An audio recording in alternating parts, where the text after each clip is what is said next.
আসসালামু আলাইকুম রহমতুল্লাহ। সম্মানিত দর্শক ও সুধী, আশা করি যিনি যেখানে রয়েছেন ভালো আছেন, সুস্থ আছেন। আজ আমি আপনাদের সামনে বাতাসের বিরুদ্ধে মামলা সংক্রান্ত এক মুখরোচক ঘটনার স্মৃতিচারণ করতে চাই। তাহলে শুনুন। আল্লাহর পয়গম্বর হযরত দাউদ আলাইহিস সালাম একদিকে ছিলেন নবী আর একদিকে ছিলেন বাদশাহ। তারই আমলে এক বীরত্বের ঘটনা, যে ছিল দরিদ্র কিন্তু দানশীলা। তার কাছে একদিন এক ফকির আসে এবং কিছু খাবার চায়। বুড়ি ঘরেতে রাখা দুইখানা রুটি তাকে দেয়। ওই রুটি দুইখানা খেয়ে বলে, বুড়িমা, আমার পেট ভরে নাই, আরো কিছু খাবার দাও। তখন বুড়ি বলে, বাবা, অপেক্ষা করো, আমি তোমার খাবারের ব্যবস্থা করছি। তখন ঘরে রাখা কিছু গম ছিল, তাই পিসার জন্য বাজারের দিকে রওনা দেয়। বাজার যেয়ে গম পিষে আটা বানিয়ে দ্রুত বাড়ির দিকে ছোটে। প্রতিমধ্যে এক ঝাপটা বাতাস এসে বুড়ির সমস্ত আটাগুলো উড়িয়ে নিয়ে যায়।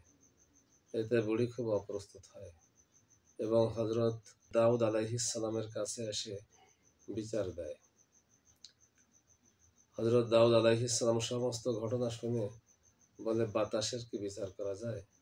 তা তোমার যে পরিমাণ আটা নিয়ে গেছে আমি তাই তোমাকে দিচ্ছি, তুমি এই নিয়ে খুশি হও।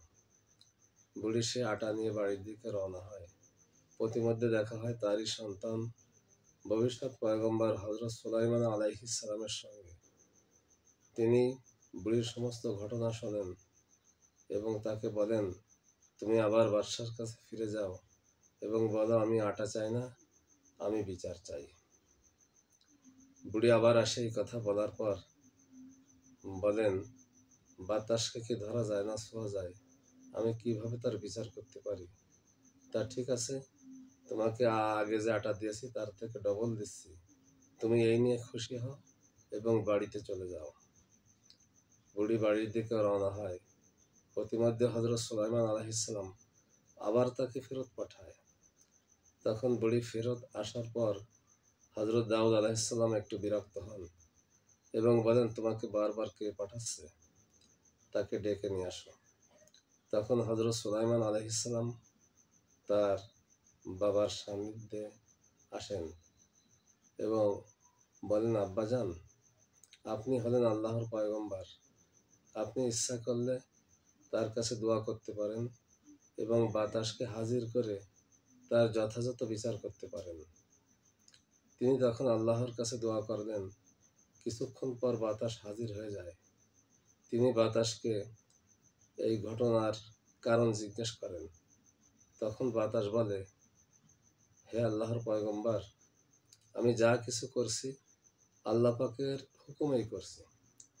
এবং এরপর সে বিস্তারিত ঘটনা শোনাতে থাকে। বলে, কিছু লোক জাহাজ ভর্তি মালামাল নিয়ে বাড়ির উদ্দেশ্যে রওনা হয়। কিছু দূর আসার পর সমুদ্রে ঝড় ওঠে এবং তাদের জাহাজের তলি ছিদ্র হয়। তারা আল্লাহর কাছে দোয়া করে, রব্বুল আলামিন, যদি এই বিপদ থেকে আমরা এবং আমাদের জাহাজ মুক্তি পায়, তাহলে জাহাজের সমস্ত মালামাল আপনার রাস্তায় আমরা বিলিয়ে দিব। রব্বুল আলামিন তাদের এই দোয়া কবুল করেন। তখন আমাকে হুকুম করলেন যে তুমি কিছু আটা নিয়ে তা পানিতে গুলিয়ে খামির বানিয়ে জাহাজের ছিদ্র বন্ধ করো, যাতে জাহাজটা রক্ষা পায়। আমি আল্লাহর কথা মতো তাই করি, ফলে জাহাজটা রক্ষা পায়। এই কথাবার্তা চলতে থাকে। ইতিমধ্যে কিছু লোক এসে হযরত দাউদ আলাইহিস সালামকে সালাম জানায় আর বলে, একখানা নৌকা ভিড়ছে এবং তারা তাদের জাহাজের সমস্ত মালামাল গরিব দুঃখীর মাঝে বিলিয়ে দিবে, এ উদ্দেশ্যে তারা আপনার শরণাপন্ন হয়েছে। তিনি কৌতূহলী হয়ে জাহাজের কাছে যান এবং সে জাহাজের সমস্ত মালামাল সে বুড়িকে ডেকে তার হাতেই তুলে দেন। তখন বুড়ি তো খুশিতে বাগবাগ। তিনি বুড়িকে জিজ্ঞেস করেন, আচ্ছা হে বুড়িমা, তুমি এত সম্পদ লাভ করলে, এর পেছনে কি এমন আমল ছিল? তখন বুড়িমা বলতে থাকে যে, হে আল্লাহর নবী, আমি তো অতিশয় বৃদ্ধা এবং দরিদ্র, কিন্তু আমি কাউকে আমার কাছে আসলে ফেরত দেয় না। তো আমার কাছে একটা ফকির এসে কিছু খাবার চায়, আমি তাকে ঘরেতে রাখা 2খানা রুটি দেয়। সে রুটি খেয়ে বলে, বুড়িমা, আমাকে আরো খাবার দাও। তখন আমি তাকে বসিয়ে রাখি এবং বাড়িতে যে সামান্য গম ছিল তা পিষে তাকে রুটি বানিয়ে দিব। এ উদ্দেশ্যে বাজার যেয়ে গম পিষে আটা বানিয়ে আমি তা নিয়ে বাড়ির দিকে দ্রুত রওনা হই। এরপর বাতাস এসে আমার কাছ থেকে সেগুলো উড়িয়ে নেয়। তখন হজরত দাউদ আলাইহিস সালাতু ওয়াসসালাম আল্লাহ পাকের শুকর করেন আর বলেন, রব্বুল আলামিন, আপনি কতই বড়ই মহান আর মহানুভব। সামান্য 2খানা রুটির বিনিময়ে আপনি আপনার বান্দিকে এক জাহাজ ভর্তি সম্পদের মালিক বানিয়ে দিলেন। সুবহানাল্লাহ।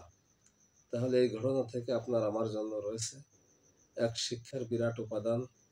রব্বুল আলামিন আপনাকে আমাকেও তার সন্তুষ্টির লক্ষ্যে তারই পথে যথাসর্বস্ব দান করে তার পক্ষ থেকে মহান পুরস্কার জিতার তৌফিক দান করুন। আমিন। যা হোক, আজ এই পর্যন্ত। আবারও দেখা হবে অন্য কোনো ভিডিওতে। সে পর্যন্ত সবাই ভালো থাকুন, সুস্থ থাকুন, এ শুভকামনায়। আল্লাহ হাফেজ।